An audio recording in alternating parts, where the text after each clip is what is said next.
तो हम लोग आज पढ़ने वाले हैं एक नए टॉपिक को। हमारा जो इफ़ एल्स और स्विच केस का प्रोग्रामिंग्स था वो हो रहा है, वो आगे भी हम लोग जारी रखेंगे। लेकिन जहाँ तक आपको इफ़ एल्स में समझना था, उम्मीद करते हैं वहाँ तक आपको समझाया गया है। और भी प्रोग्राम्स बहुत बाकी है, हालांकि हम कराएंगे डेफिनेटली प्रोग्राम्स और भी आपको करवाएंगे सॉल्व। उसके पहले ऑपरेटर्स इन जावा देख लेते हैं, एक नए टॉपिक पे आज हम डिस्कशन करेंगे। तो चलिए शुरू करते हैं।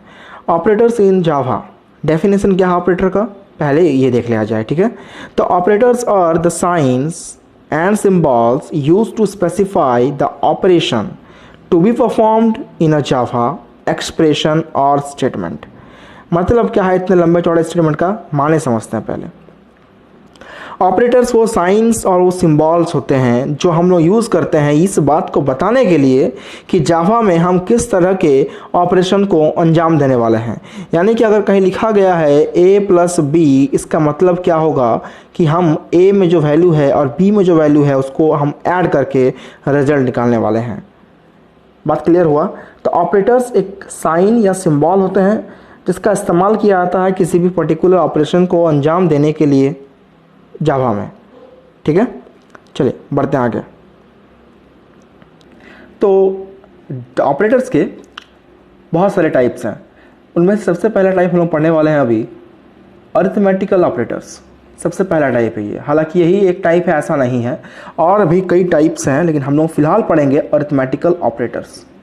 क्या होता है arithmetical operators? The operators that are used to perform arithmetical operations. Arithmetical मतलब होता है mathematical, plus minus, subtract, addition, multiplication, division, they are non arithmetical operator. Arithmetical functions, ठीक है, अरिथमेटिकल ऑपरेशंस। तो अरिथमेटिकल ऑपरेशंस को करने के लिए जिन ऑपरेटर्स का इस्तेमाल किया जाता है उन ऑपरेटर्स को हम लोग कहते हैं अरिथमेटिकल ऑपरेटर्स। ये अरिथमेटिकल ऑपरेटर भी आगे चल करके कैटेगराइज कराए जाते हैं, जिसमें से सबसे पहला कैटेगरी आता है यूनरी ऑपरेटर। क्या आता है सबसे पहला category? Unary operator. And unary operator क्या होता है इसको पहले डिस्कस कर लेते हैं, एग्जांपल्स भी देखेंगे डेफिनेटली, कोई दिक्कत नहीं है, आप खाली समझते जाइए बस। An operator that operates on a single operand is known as unary operator. Unary का मतलब होता है एक, सिंगल। तो जब हम लोग एक ही ऑपरेंड को लेकर के, एक सिंगल ऑपरेंड को लेकर के हम लोग किसी भी ऑपरेशन को डिफाइन करते हुए, तो उसे हम लोग कहेंगे यूनरी ऑपरेटर। यानी कि जब हमारे पास कोई भी एक सिंगल ऑपरेंड में एक सिंगल ऑपरेटर का इस्तेमाल करेंगे तो उसे हम लोग कहेंगे यूनरी ऑपरेटर। कैसे, देखते हैं आगे। यूनरी ऑपरेटर को फर्दर फिर कैटेगराइज किया गया है यूनरी प्लस में। किसमें क्या किया है? Unary plus. यूनरी ऑपरेटर का ही ये एक टाइप है यूनरी प्लस, वैसे ही आएगा यूनरी माइनस, फिर यूनरी इंक्रीमेंट, फिर यूनरी डिक्रीमेंट। इतने सारे आते हैं यूनरी ऑपरेटर्स में। और यूनरी ऑपरेटर किसका हिस्सा है? तो यूनरी ऑपरेटर है अरिथमेटिकल ऑपरेटर का हिस्सा है, याद रहेगा हमेशा, ठीक है। देखा जाए यूनरी प्लस क्या होता है, तो this operator is used before the variable to keep the sign unchanged. यानी कि ये किसी भी वेरिएबल के आगे में लगाया जाता है ताकि उस वेरिएबल का जो वैल्यू है उसका साइन अनचेंज रहे। यानी कि इसका मतलब क्या होता है, एक एग्जांपल के द्वारा समझने की कोशिश करते हैं। देखिए मेरे पास एक आईएनटी टाइप का वेरिएबल है a, जिसके अंदर में हमने 4 स्टोर किया है, पॉजिटिव 4। मैंने क्या किया, सिंपली प्रिंट कर दिया प्लस a। इससे क्या होगा, कुछ नहीं, आपका जो 4 का साइन, पहले भी आपका 4 का साइन प्लस ही था, क्यों कुछ नहीं है 4 के आगे, दैट मीन्स यहाँ कुछ नहीं है, तो ये 4 जो है वो प्लस में है। अगर नहीं लिखा हुआ है दैट मीन्स कोई भी नंबर पॉजिटिव ही होता है।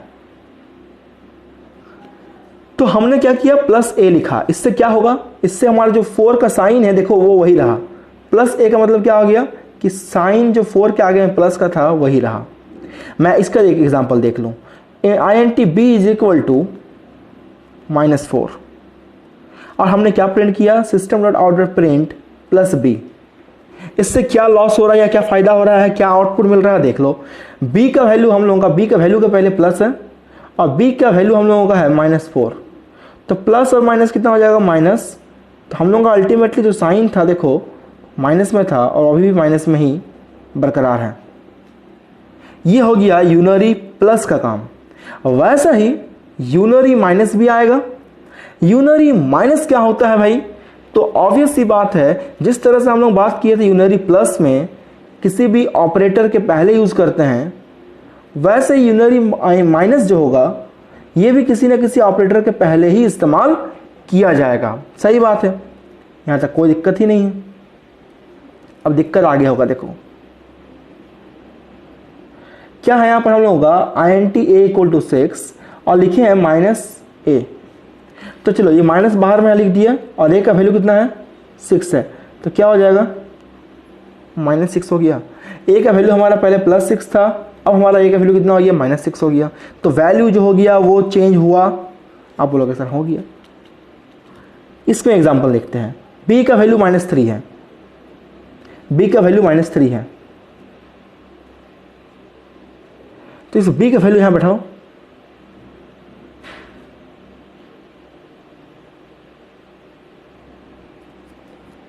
तो कितना हो जाएगा माइनस और माइनस प्लस, तो आंसर हमारा क्या होगा +3 होगा। यानी कि हमारा क्वेश्चन में जो दिया हुआ डेटा है उसका जस्ट रिवर्स, यानी जस्ट उसका उल्टा हमारा रिजल्ट यहाँ पर प्रिंट हो रहा है, जस्ट अपोजिट रिजल्ट हमारा यहाँ पर स्क्रीन पे प्रिंट हो रहा है। तो यहाँ तक हम लोगों का था यूनरी माइनस।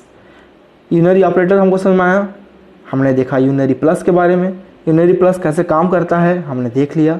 अब बात करेंगे इसके नेक्स्ट क्लास में यूनरी माइनस का। तो हो गया यूनरी माइनस का भी अगर हो गया है तो इसके बाद का जो वीडियो आएगा उसमें आपको समझाएंगे unary increment and unary decrement operator. तब तक इस वीडियो को देखिए, ज़्यादा बड़ा वीडियो है नहीं, और इनके जितने भी नोट्स हैं उसको कॉपी में उतार लीजिए, ठीक है। अगर कोई दिक्कत रहे, कोई समझने में दिक्कत हो तो आप डेफिनेटली मुझे कमेंट करके बता सकते हैं। तो तब तक के लिए take care and good bye.